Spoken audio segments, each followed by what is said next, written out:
This week, First Nations women and men stood on train tracks along the Toronto-Ottawa-Montreal rail line, forming blockades. In doing so, they stood up for the hundreds of Aboriginal women that have been murdered or have gone missing in Canada since the 1960s. Earlier this month, the federal government rejected their call for a federal inquiry into the issue. Despite that, many Aboriginal groups continue to call for that inquiry. Joining us now with more in Le Massif, Quebec, via Skype, Michele Audette. She is president of the Native Women's Association of Canada. And Michele, it's good of you to join us on TVO tonight. Comment allez-vous? Très bien, thank you. Very good. I'd like to just put some facts out there for our viewers to know in case they don't have all the background they need before our conversation. So let's do that first. Between the years 2000 and 2008, Aboriginal women and girls represented about 10% of all female homicides in Canada. However, Aboriginal women make up only 3% of the female population. So this is a group that is being killed or missing in quite disproportionate numbers. Most of the cases involve young women and girls. About half the cases involve women and girls under the age of 31, with 17% of women and girls 18 years of age or younger. More than a quarter of all cases occurred in British Columbia, followed by Alberta with 16% of the cases.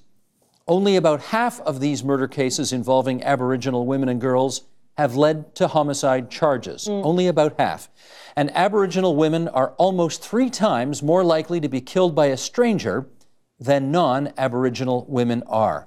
That's from the fact sheet, Missing and Murdered Aboriginal Women and Girls, Native Women's Association of Canada. You put those figures together a few years ago. Michele, this is clearly an appalling situation, but I wonder how much success you and your colleagues have had over the years trying to get authorities in this country to do something about this.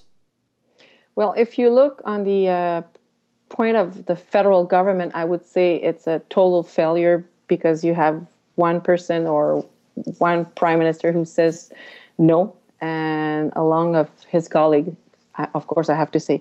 But when you look at all the work that we did since 1974, and also when we started that campaign in 2003, 6, and etc., we have the support from the international community, along with the United Nations and the Human Rights Commission at the OAS in Washington, even the Human Rights Watch, which is an important organization on human rights.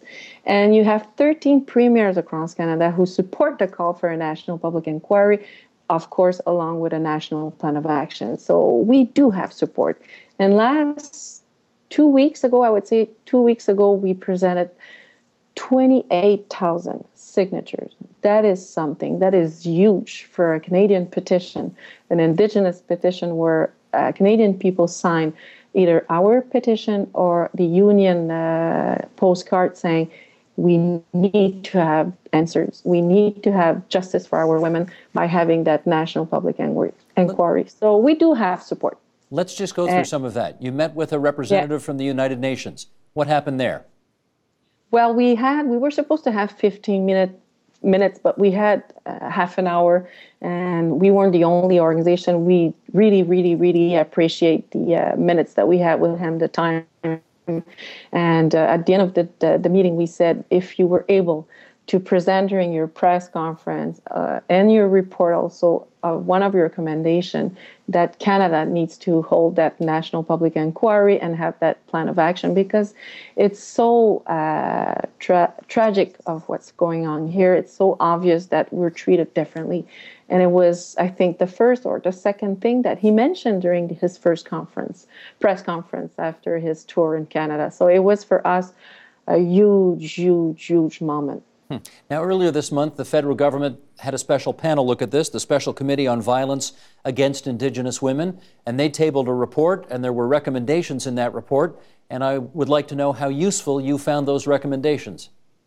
Well, I was hoping something more like conservative people, like not people, but government seem to be more aggressive, more, we will do legal stuff or legislation and more protection. And when I read that report, I was so shocked. I was, one of the questions of your colleague from another media said, are you disappointed, Madame Audette? And I said, the first thing, really frank, I said, it doesn't exist in my dictionary today. I was so mad, so disappointed, but not that surprised at the end of the day. I said, I was just hoping that they would be more tough on that reality. And well, because they did not call for a public inquiry, did they?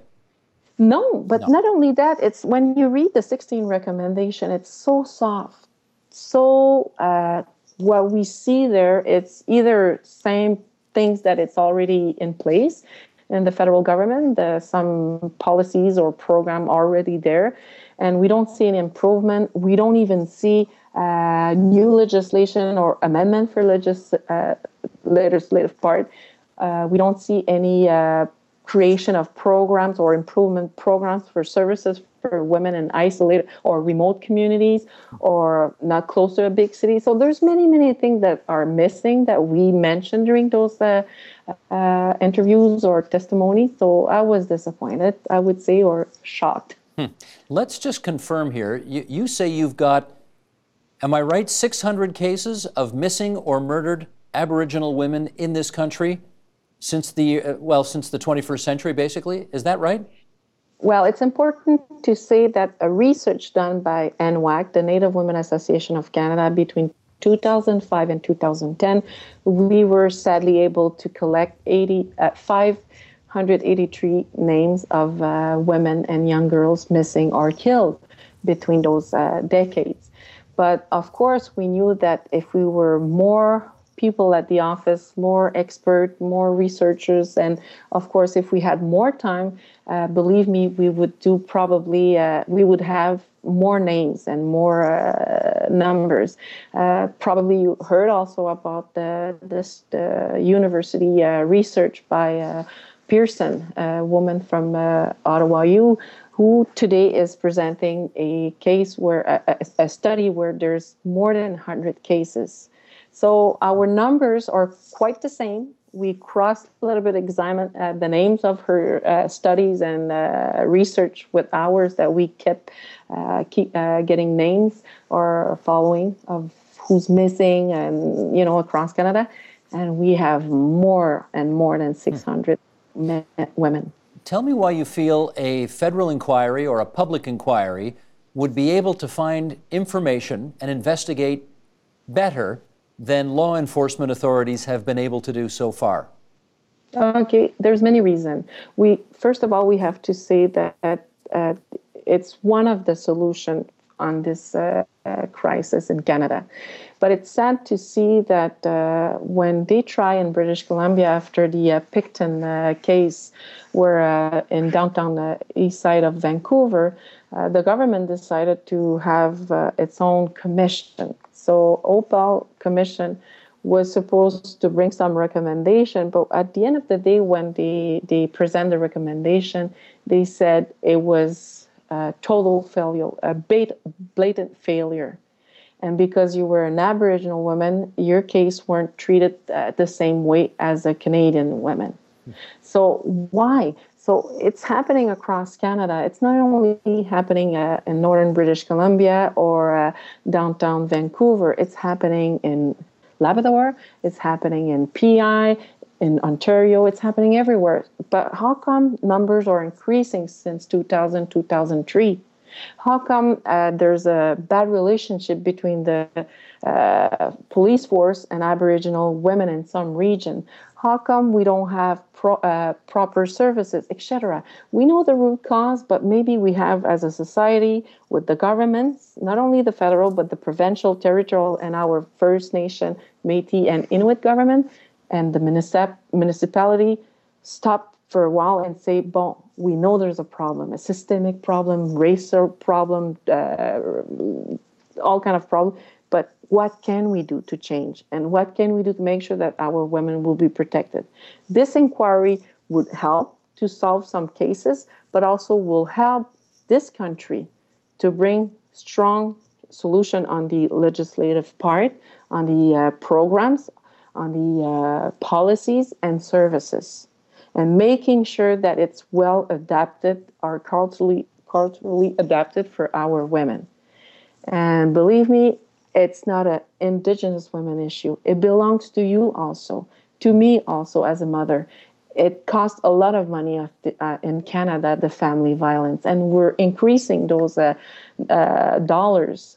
And I would rather decreasing, and I would rather that we have less and less, and at the end of the day, no more women on those database of missing and murdered. Michele, so far there has not been a commitment from the federal Conservative government to have that public inquiry, but I wonder if you have spoken to representatives from the New Democratic Party, which is the opposition today, or the Liberal Party, in third place today. We're having an election next year. If either of those parties were to win, will they commit to a public inquiry?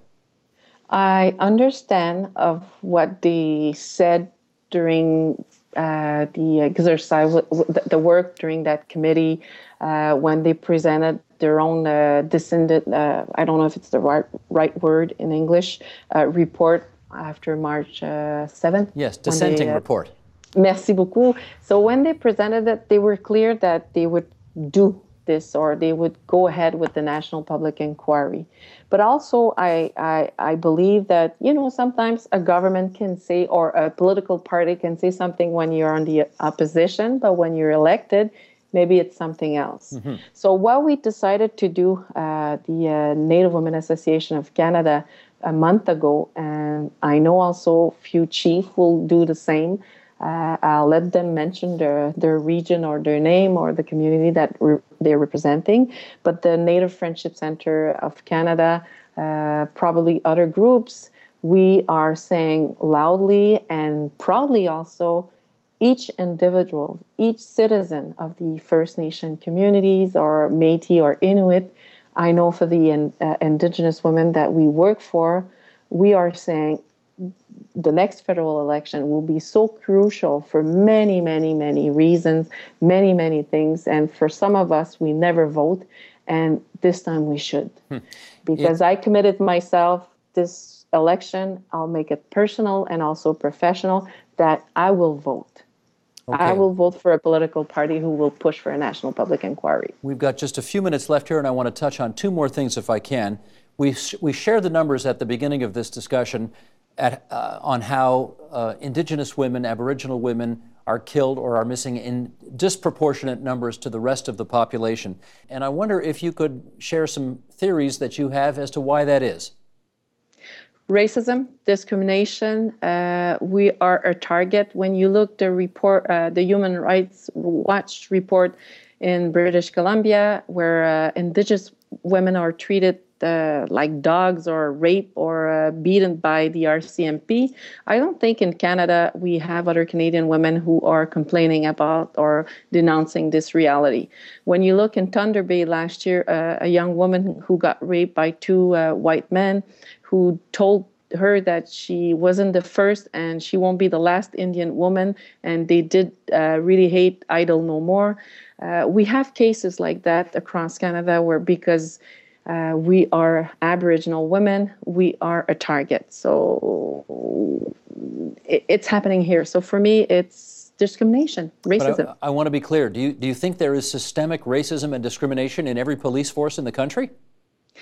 But it would be tough and harsh to say, yes, there is. So that's why we need that national public inquiry.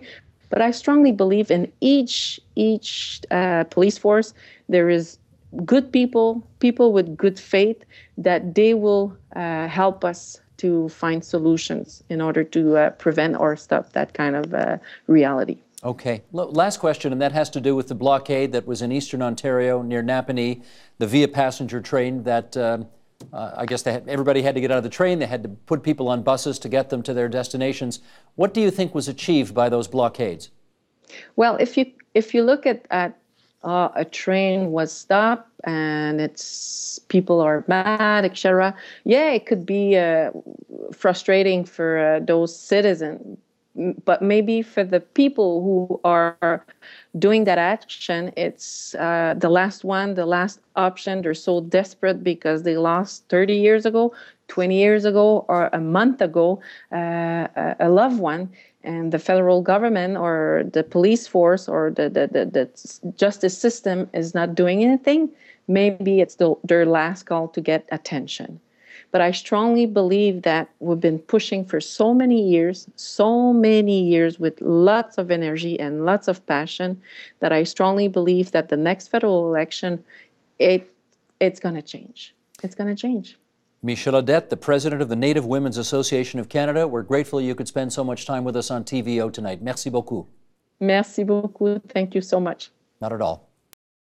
Support Ontario's public television. Donate at tvo.org.